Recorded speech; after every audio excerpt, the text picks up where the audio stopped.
नमस्कार, जनप्रभात सुपरफास्ट में आपका स्वागत है। मैं हूं हेमेंद्र सिंह। एक नजर डालते हैं आज की सुर्खियों पर। छत्तीसगढ़ मिजोरम में विधानसभा चुनाव के लिए हो रहा है मतदान। सुरक्षा के कड़े इंतजाम, कई दिग्गजों की दांव पर है किस्मत। पहले चरण के मतदान के बीच छत्तीसगढ़ के सुकमा में आईईडी विस्फोट, नक्सलियों द्वारा किए गए ब्लास्ट में सीआरपीएफ का जवान घायल। पीएम मोदी ने की मतदाताओं से भारी संख्या में वोट देने की अपील। का मत शक्ति का इस्तेमाल कर लोकतंत्र के पर्व को करें मजबूत। हैदराबाद में बीसी आत्मगौरव सभा को संबोधित करेंगे पीएम मोदी। सिकंदराबाद के परेड मैदान में एक कार्यक्रम में भी लेंगे हिस्सा। छत्तीसगढ़ में दूसरे चरण के लिए चुनाव प्रचार तेज। आज सूरजपुर में पार्टी प्रत्याशी के पक्ष में प्रचार करेंगे पीएम मोदी। आज से 3 दिवसीय दौरे पर उत्तराखंड जाएंगी राष्ट्रपति द्रौपदी मुर्मू। दीक्षांत समारोह में होंगी शामिल, छात्रों को देंगी गोल्ड मेडल। इजराइल हमास जंग में अब तक 11,000 से ज्यादा लोगों की गई जान। बंधुओं को निकालने के लिए जंग रोकने के लिए तैयार इजराइल। जंग के बीच राष्ट्रपति बाइडेन ने पीएम नेतन्याहू से की बातचीत। गाजा में युद्धविराम और बंधकों की रिहाई पर हुई चर्चा। ईरान के राष्ट्रपति इब्राहिम राइसी ने भारत पर जताया भरोसा। का गाजा पर जारी हमले रोकने में मदद करेंगे पीएम मोदी। दिल्ली एनसीआर में प्रदूषण के चलते सांसों पर संकट बरकरार। AQI 421 दर्ज। गुरुग्राम फरीदाबाद में भी स्कूल बंद। वाहनों, फैक्ट्रियों व पराली से जहरीली हुई दिल्ली एनसीआर की हवा। प्रदूषण से बचने के लिए घर में छोटे छोटे पौधों का सहारा ले रहे लोग। दिल्ली एनसीआर में प्रदूषण ने कैंसर के मरीजों की बढ़ाई परेशानी। डॉक्टरों ने रोगियों को दी विशेष सावधानी बरतने की सलाह। दिल्ली में खुले में मलबा डाला तो लगेगा 10 लाख का जुर्माना। कचरा जलाते पकड़े जाने पर 25,000 का होगा चालान। 13 नवंबर से 20 नवंबर तक दिल्ली में ऑड इवन किया जाएगा लागू। चीफ जस्टिस और लोकसभा अध्यक्ष की गाड़ियों पर लागू नहीं होगा फार्मूला।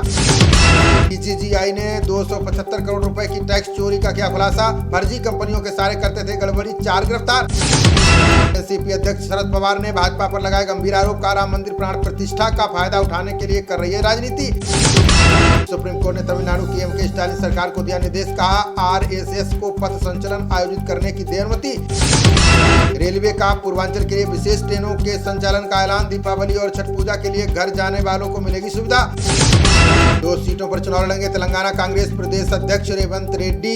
कामारेड्डी से मुख्यमंत्री के चंद्रशेखर राव को देंगे चुनौती। अजित पवार के एनसीपी गुट ने बारामती में दिखाई अपनी ताकत। ग्राम पंचायत चुनाव में 650 से अधिक सीटें जीतकर बनी नंबर 1। पटना में सीवान की 2 बहनों ने किया समलैंगिक विवाह। परिजनों के विरोध के बाद दोनों ने पुलिस से मांगी मदद। महादेव ऐप विवाद पर उद्धव ठाकरे ने भाजपा पर कसा तंज। कहा बघेल भाजपा में शामिल हो जाएं तो मिल जाएगी क्लीन चिट। बिहार के चारा मामले में जुड़े बंगाल राशन घोटाले के तार। ईडी का दावा 2 आरोपी दोनों मामलों में शामिल। योगी सरकार ने कर्मचारियों को दिया 2100 करोड़ का दिवाली गिफ्ट। बोनस में खर्च होंगे 1022 करोड़। 4% महंगाई भत्ता भी बढ़ाया। राजस्थान के लिए कांग्रेस ने जारी की स्टार प्रचारकों की सूची। खड़गे, सोनिया, राहुल और प्रियंका समेत 40 नेताओं के नाम शामिल। 9 नवंबर को अयोध्या में होगी योगी कैबिनेट की बैठक। अंतर्राष्ट्रीय कथा धाम में कई प्रस्तावों को मिलेगी मंजूरी। ज्ञान वापी परिसर में ASI सर्वे से मिली खंडित मूर्तियां, आकृतियां, दरवाजे और घड़े के टुकड़े समेत जुटाए गए 250 तत्व। यूपी ATS द्वारा गिरफ्तार किए गए संदिग्धों को लेकर हुआ खुलासा। IS के पुणे मॉड्यूल से जुड़कर बना रहे थे केमिकल बम। परंपरा की रोशनी से जगमग होगी बाबा महाकाल की दीपावली। उज्जैन में इस बार 10 नवंबर से शुरू होंगे दिवाली के त्योहार। हरियाणा भाजपा अध्यक्ष ने चाय बनाकर कार्यकर्ताओं को पिलाई। नायब सैनी के अंदाज को देखकर कार्यकर्ता हुए आश्चर्यचकित। हरियाणा सरकार ने गन्ना किसानों को दिया दिवाली का तोहफा। गन्ने का बढ़ाया दाम। अगले साल 400 रुपए क्विंटल में होगी खरीद। पंजाब में नहीं थम रहा पराली जलाने का सिलसिला। 2060 नए मामले। खराब श्रेणी में पहुंची कई शहरों की हवा। कश्मीर के पंपोर की फिजा में महक रही केसर की खुशबू। तोड़ाई हुई शुरू। GI टैग मिलने से देश और विदेश में बढ़ी मांग। जमानत पर रिहा होने वाले आतंक से जुड़े आरोपियों की होगी ट्रैकिंग। देश में पहली बार GPS एंकलेट में से रखी जाएगी हर हरकत पर नजर। पश्चिमी विक्षोभ की सक्रियता से हिमाचल में 8 नवंबर से बिगड़ेगा मौसम। मौसम विभाग ने 3 दिन बारिश और बर्फबारी का जताया आसार। स्कूल की प्रार्थना सभाओं में बताई जाएंगी छात्रवृत्ति योजनाएं। हिमाचल में छात्रों को पूरा लाभ दिलाने के लिए निर्देश जारी। हिमाचल में शिक्षकों के साल में 1 बार होंगे तबादले। प्रस्ताव तैयार। कैबिनेट मंजूरी के बाद लागू होगी नई व्यवस्था। मुंबई में पहुंचे सीएम धामी को मिले 30,200 करोड़ के निवेश प्रस्ताव। थीम पार्क, सौर सेल विनिर्माण समेत कई सेक्टरों में मिलेगा रोजगार। बाबा केदार के दर्शन के बाद शंकराचार्य के समाधि स्थल पहुंचे राहुल। आदि गुरु शंकराचार्य की मूर्ति के सामने काफी देर तक लगाया ध्यान। दिल्ली में नरेला बवाना में वेस्ट टू एनर्जी प्लांट के निर्माण का रास्ता साफ। एमसीडी के बजट मंजूर होने के बाद अब हटाए जाएंगे हाई टेंशन तार।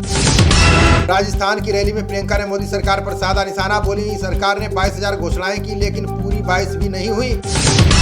लोकसभा की आचार समिति की टली बैठक, अब 9 नवंबर को महुआ मोइत्रा मामले में होगा फैसला।